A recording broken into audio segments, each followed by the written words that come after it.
KVPY यानी किशोर वैज्ञानिक प्रोत्साहन योजना, ये एक ऐसा एग्ज़ाम है जो हर साइंस स्टूडेंट का सपना होता है इस एग्ज़ाम को क्रैक करना। इस एग्ज़ाम को अगर आप क्रैक कर लेते हैं तो आप आसानी से किसी भी रिसर्च फील्ड में एंटर कर सकते हैं। अगर आपको साइंटिस्ट बनना है तो आपके लिए एग्ज़ाम बहुत इंपॉर्टेंट है। तो आई होप आपको ये सब चीज़ के बारे में मालूम होगा, पर जो इस फील्ड में न्यू है, जो KVPY के बारे में थोड़ा भी नहीं जानते, उनके लिए मैं ये थोड़ा सा ब्रीफ एक्सप्लेनेशन दे देता हूँ। अदरवाइज अगर आप ये सब जानते हैं, अगर आप सिलेबस जानना चाहते हैं तो आगे आप स्किप कर सकते हैं वीडियो को। फिलहाल के लिए हम लोग ये सब बात जानते हैं। KVPY जो है वो कंडक्ट किसके द्वारा कराया जाता है, ठीक है। तो ये IISc बैंगलोर, ठीक है, ये इंडियन इंस्टीट्यूट ऑफ साइंस है जिसके द्वारा ये एग्ज़ाम कंडक्ट कराया जाता है। इसका एग्ज़ाम का मोड क्या होता है? दो एग्ज़ाम मोड होता है, यानी ऑनलाइन या फिर ऑफलाइन। पर KVPY एग्ज़ाम जो है वो पूरी तरह से ऑनलाइन कंडक्ट किया जाता है, ठीक है, कंप्यूटर बेस्ड होता है। नंबर ऑफ सेक्शन, इसमें कितने सेक्शन होते हैं? तो इसमें 4 सेक्शन होते हैं, जिसमें आता है आपका physics, chemistry, biology and maths, ठीक है। ये 4 जो होते हैं ये सब्जेक्ट होते हैं। इसमें मार्क्स की अगर हम बात करते हैं तो ऐसे के लिए 100 मार्क्स के एग्ज़ाम होते हैं, ठीक है, 100 मार्क्स के, यानी 100 मार्क्स के जो एग्ज़ाम, मतलब कि जो 11th के लिए एग्ज़ाम दे रहे हैं उनके लिए 100 मार्क्स के एग्ज़ाम होंगे, और जो SX और SB के लिए देते हैं उनके 160 के होते हैं, ठीक है। SX मतलब जो 12th में है, और SB मतलब जो अंडर ग्रेजुएशन है, ग्रेजुएशन के फर्स्ट ईयर में। टाइम की अगर बात करें तो अब तक इसमें आपको टाइम मिलता है 3 आवर्स का, ठीक है, 3 आवर्स का आपको टाइम दिया जाता है। और इसके 2 स्टेज होते हैं। फर्स्ट आपके एप्टीट्यूड टेस्ट होते हैं। क्या होते हैं? एप्टीट्यूड टेस्ट होते हैं। इसमें आपको जो है कुछ क्वेश्चंस दिए जाते हैं, MCQ बेस्ड क्वेश्चंस होते हैं, आपको आंसर करने होते हैं। अगर आप ये aptitude test cut off marks से एग्जाम को क्लैरिफाई कर देते हैं तब आपका सेकेंड जो पोर्शन होता है वो इंटरव्यू का होता है। इसके बाद एप्टीट्यूड टेस्ट के बाद आपका इंटरव्यू कंडक्ट कराया जाता है, जो कि आपको बुलाया जाता है, वहाँ पे आपका टेस्ट लिया जाता है, कुछ आपसे सवाल पूछे जाते हैं, फिर आपको फाइनली KVPY में आपको एंटर मिल जाता है, ठीक है। चलिए, आपको बेनिफिट्स अगर जानना है तो आप बाकी गूगल पे सर्च कीजिए। मेरा जो मेन मकसद है उसके बाद पैटर्न पे हम लोग बात करते हैं कि इसके पैटर्न कैसे होते हैं, ठीक है। तो पैटर्न की हम लोग जल्दी से बात कर लेते हैं। अगर आपको सिलेबस जानना है तो आप प्लीज़ वीडियो को स्किप कर सकते हैं अगर आप ये सब जानते हैं तो। फिर भी हम एक ब्रीफ एक्सप्लेनेशन आपको दे रहे हैं, ठीक है। अब बात करते हैं इसके पैटर्न के बारे में। तो सबसे पहले जो सब्जेक्ट्स होते हैं कौन कौन से होते हैं? सब्जेक्ट की अगर हम बात करें तो आपको 4 सब्जेक्ट होते हैं, फिजिक्स, केमिस्ट्री, मैथ्स, बायोलॉजी। ये ऐसे के लिए बता रहे हैं जो बच्चे 11th में और एग्ज़ाम दे रहे हैं 11th के लिए, ठीक है। मार्क्स की अगर हम बात करते हैं, किसकी? मार्क्स की। मार्क्स कैसे होते हैं?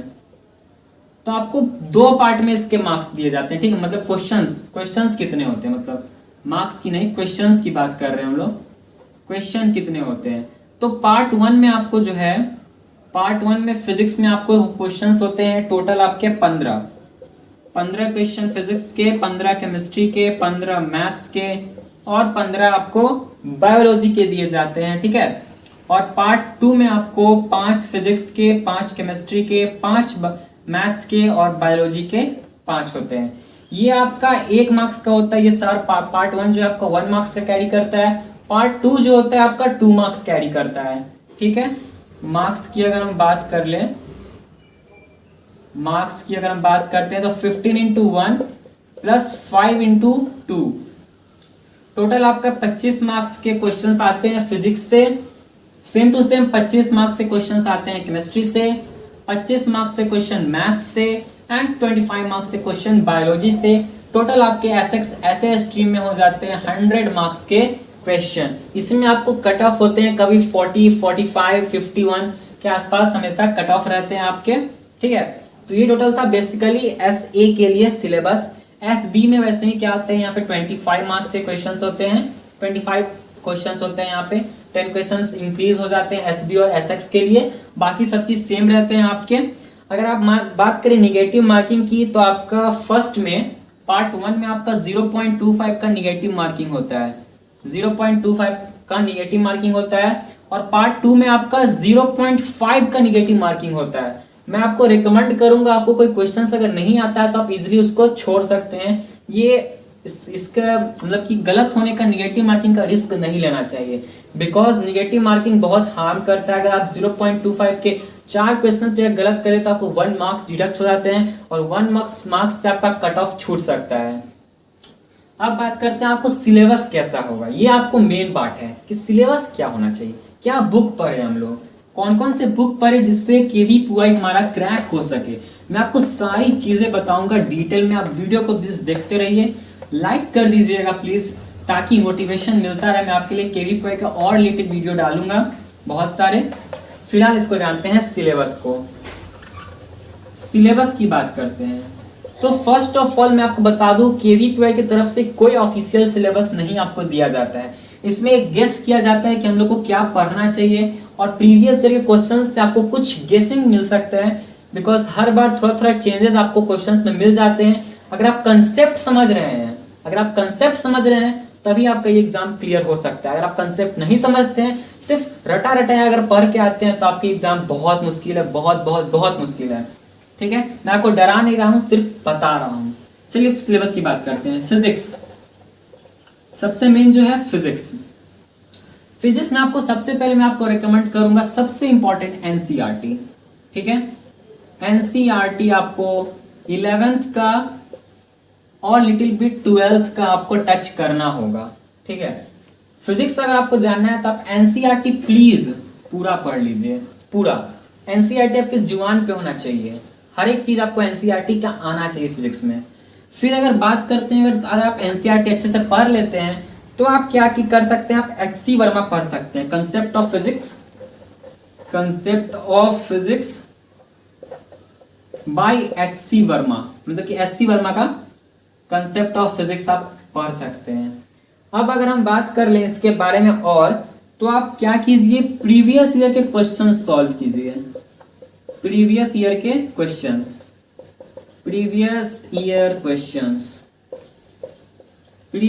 क्वेश्चंस ये बहुत इंपॉर्टेंट है। अगर आप प्रीवियस ईयर के सैंपल पेपर्स अगर आप सॉल्व कर लेते हैं तो आपको एक अंदाजा हो जाएगा कि किस बेस्ड पे क्वेश्चंस आते हैं। और एक इंपॉर्टेंट टिप्स आप लोगों को मैं दे दूं कि फिजिक्स से जो है ऑप्टिक्स चैप्टर बहुत बहुत ही ज्यादा इंपॉर्टेंट है, ऑप्टिक्स चैप्टर। और इसके बाद आता है इलेक्ट्रिसिटी चैप्टर। ये दोनों चैप्टर जो आपके लिए समझ लीजिए तो ब्रह्मा जी की लकीर बन जाएगी। आपको ये दोनों पढ़ना पड़ेगा, पूरी तरह से पढ़ना पड़ेगा। ऑप्टिक्स तो आपको 12th टच करना ही पड़ेगा। ऑप्टिक्स से थोड़ा बहुत 12th के क्वेश्चंस आते हैं, और जितने भी लेंस फार्मूला होते हैं आपको सारा जुबान पे होना चाहिए, तभी आपका केवीपीवाई क्रैक होगा, वरना नहीं होगा। आप लिख लीजिए कहीं पे आज कि अगर आप ये ऑप्टिक्स और इलेक्ट्रिसिटी नहीं पढ़ते तब केवीपीवाई क्रैक नहीं होगा। ठीक है, अब बात करते हैं हम लोग मैथ्स की। ये बात था टोटल फिजिक्स का आपका। ठीक है, आप इसको पॉज करके नोट कर लीजिएगा, मैं आपको धीरे धीरे ही बता रहा हूं। अब बात करते हैं हम लोग किसकी, मैथ्स की। मैथ्स में आपको बता दूं तो एनसीईआरटी ये हर चीज में इंपॉर्टेंट है। 11th लिटिल बिट 12th ये आपको पढ़ना ही पड़ेगा। इसके बाद आप आरडी शर्मा टैली कर सकते हैं। आरडी शर्मा के क्वेश्चंस बनाइए, मेन है, इंपॉर्टेंट है। आरएस अग्रवाल इसको भूल जाइए, साइड में रखिए सबको। अब आता है प्रीवियस ईयर सैंपल पेपर।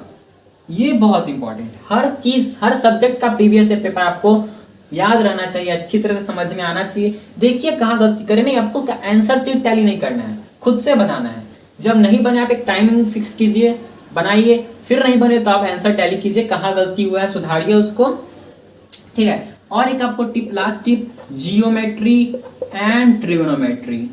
ये 2 चैप्टर मैथ्स के लिए रख लीजिए, आएगा ही आएगा। नहीं आएगा तो चैनल सब्सक्राइब कर दीजिएगा, सिंपल सी बात है। ठीक है, अब बात करते हैं केमिस्ट्री की। तो केमिस्ट्री बात कर लेते हैं हम। केमिस्ट्री के लिए हम लोग अगर बात करें तो आपको केमिस्ट्री में फिर से वही एनसीईआरटी। केमिस्ट्री थोड़ा टफ पड़ जाता है कुछ बच्चों के लिए, केमिस्ट्री बहुत लोग को उतना समझ में नहीं आता है। ठीक है ना, तो एनसीईआरटी आप 11th ही अच्छे से पढ़ लीजिए, 12th थोड़ा छोड़ दीजिए। 12th का सिर्फ आप ऑर्गेनिक केमिस्ट्री पढ़ सकते हैं। ऑर्गेनिक केमिस्ट्री में आपको बता दें आपको किस बुक का पढ़ना है। आपको हिमांशु पांडे का एक बुक आता है, रिटन बाय हिमांशु पांडे। ये बुक आपको अमेजोन पे मिल जाएगा। आप इसका ऑर्गेनिक केमिस्ट्री पढ़ लीजिए, सारे फॉर्मूलाज रट लीजिए अच्छे से। आपको केवल पे थोड़ा सा रटना पड़ेगा, फॉर्मूलाज केमिस्ट्री रटने का ही चीज़ है मेरे मानिए तो। फिर उसके बाद बात करें तो physical chemistry bye OP Tandon, physical chemistry bye OP Tandon, ये बुक सब आपको अच्छे से आना चाहिए। अब बात है कि ये की पे कोई सिलेबस फिक्स नहीं है, इसलिए क्या आ सकता है कोई पूरा अंदाजा नहीं लगा सकता, 100% श्योर कोई नहीं है, बट ये सब आपको इंपॉर्टेंट है इसलिए मैं बता रहा हूँ, आप लोग पढ़ जरूर लीजिएगा। लास्ट बात करते हैं बायो का, है ना। बायो, बहुत लोग बोलेंगे कि सर बायो तो नहीं लिए थे, अब बायो का क्या होगा। नीट वाले बच्चे बोलेंगे सर मैथ्स तो नहीं लिए थे, मैथ्स का क्या होगा। तो बात है कि बायो आप थोड़ा एक्सेप्शनल केस है, आप अगर पूरा क्वेश्चन अटेम्प्ट नहीं कीजिएगा बायो में फिर भी आपका कट ऑफ निकल जाएगा। तो बायो में आप सिर्फ पढ़ लीजिए ना एनसीईआरटी का 11th, एनसीईआरटी 11th उतना भारी नहीं है, मैं आपको ज़्यादा रिकमेंड नहीं करूँगा।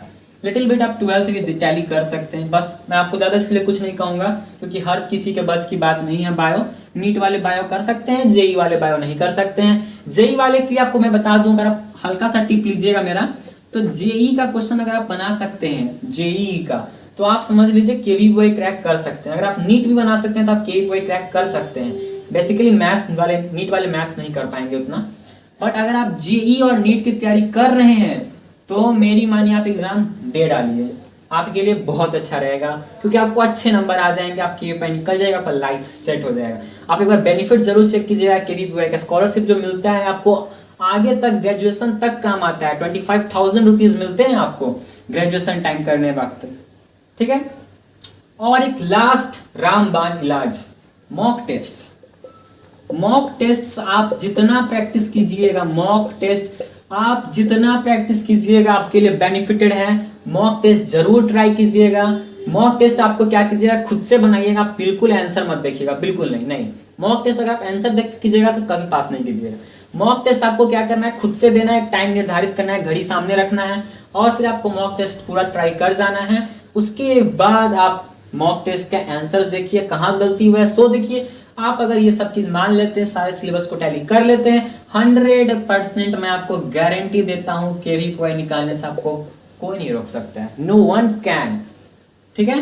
तो आज के लिए इतना ही, वीडियो कर दीजिए लाइक, चैनल को प्लीज सब्सक्राइब कर दीजिएगा, ठीक है, आपके ऊपर डिपेंड करता है। अगर आप वीडियो आखिर तक देखिएगा तो जरूर लाइक कीजिएगा। I hope so. Till then bye bye, take care, have a nice day, stay home, stay safe, all the best for केवीबीवाई।